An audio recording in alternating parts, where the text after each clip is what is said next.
अरमान सीधा बैरिस्टर रफीक के पास जाता है और नाना जान की आखिरी वसीयत की कॉपी निकलवाता है। जैसे ही वो देखता है कि नाना जान ने आखिरी वक्त में सारी प्रॉपर्टी और बिजनेस सिर्फ और सिर्फ राहा के नाम कर दिया है तो अरमान के होश उड़ जाते हैं। उसी वक्त अरमान सच बताने के लिए राहा को कॉल करता है, लेकिन वो गुस्से में उसकी कॉल रिसीव नहीं करती। अरमान गाड़ी भगाता हुआ सीधा उसके घर पहुंचता है तो पता चलता है कि राहा ऑफिस गई है। बिना एक सेकंड जाया किए अरमान सीधा ऑफिस पहुंचता है तो उसे पता चलता है कि राहा तो कब की निकल चुकी है। जिसके बाद वो कबीर से पूछता है तो वहां पर घर पर भी नहीं पहुंची होती। वो ऑफिस के सीसीटीवी चेक करता है तो पता चलता है कि जरून जबरदस्ती राहा को अपने साथ बिठाकर लेकर जा रहा है। जिसके बाद वो फौरन राहा की मोबाइल लोकेशन ट्रैक करता है। उधर घर में अदील बेड पर पड़ा राहा को याद करके रो रहा होता है, जिस पर आसिया आकर कहती है वो जा चुकी है अदील, अब वो यहाँ कभी वापस नहीं आएगी। दूसरी तरफ जरून राहा को अपने घर लाता है तो वसीम गुस्से में पिस्तौल राहा के सर पर रख देता है और गरजता है, आज इस प्रॉपर्टी फाइल पर चुपचाप साइन कर दो राहा, वरना यही जान से मार दूंगा। अपनी मौत को इतने करीब देकर राहा की सांसें थम जाती हैं। जरून आगे बढ़कर जबरदस्ती राहा से पेन पकड़वाता है, लेकिन पीछे से अरमान राहा की लोकेशन ट्रैक करते हुए वहां तक पहुंच जाता है और गुस्से में जरून का गिरेबान पकड़ लेता है। वसीम गुस्से में आकर अरमान पर गोली चलाने ही वाला होता है कि तभी कबीर पूरी फोर्स के साथ अंदर आते हैं। पिस्तौल नीचे फेंक दो वसीम, इंस्पेक्टर चीखता है। पुलिस को वहां देकर वसीम और जरून के होश उड़ जाते हैं। जरून डर के मारे खिड़की से कूदकर भागने की कोशिश करता है, लेकिन उसी वक्त हवलदार आगे बढ़कर उसे कॉलर से दबोच लेता है। पुलिस दोनों बाप बेटे को फ्रॉड और मर्डर अटेम्प्ट के जुर्म में हथकड़ी लगाकर घसीटते हुए जेल ले जाती है। दूसरी तरफ घर में आसिया को जब इनकी गिरफ्तारी का पता चलता है तो वो बौखला जाती है। वो फौरन अदील के खाने में जहर मिलाने लगती है ताकि अदील को मारकर खुद उसकी प्रॉपर्टी अपने नाम करवा ले, लेकिन पीछे से बतूल ये खौफनाक मंजर देख लेती है। बतूल चीखती हुई आगे बढ़ती है, अम्मी आप ये क्या कर रही हैं? और फौरन अरमान को कॉल कर देती है। अचानक अरमान, राहा और पुलिस की गाड़ियां घर के अंदर दाखिल होती हैं। अपने सारे रास्ते बंद देकर आसिया वही जहर खुद पीने की कोशिश करती है, लेकिन इंस्पेक्टर आगे बढ़कर उसके हाथ से गिलास छीन लेता है। डर, घबराहट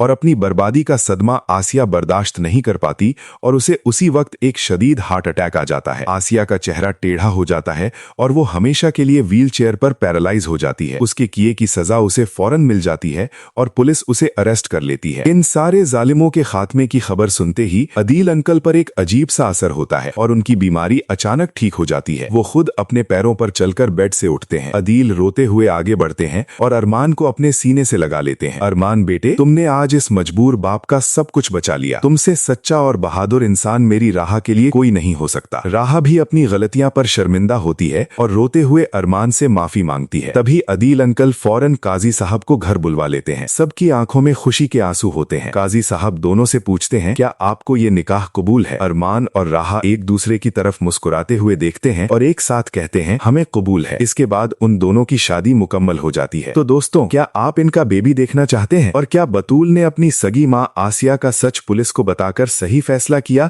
या उसे चुप रहना चाहिए था? अपनी कीमती राय कमेंट्स में जरूर बताएं और ऐसी ही धमाकेदार वीडियोस के लिए हमारे चैनल को फौरन सब्सक्राइब करें। ये हमारी प्रेडिक्शन है जो सिर्फ एंटरटेनमेंट पर्पस के लिए बनाई गई है।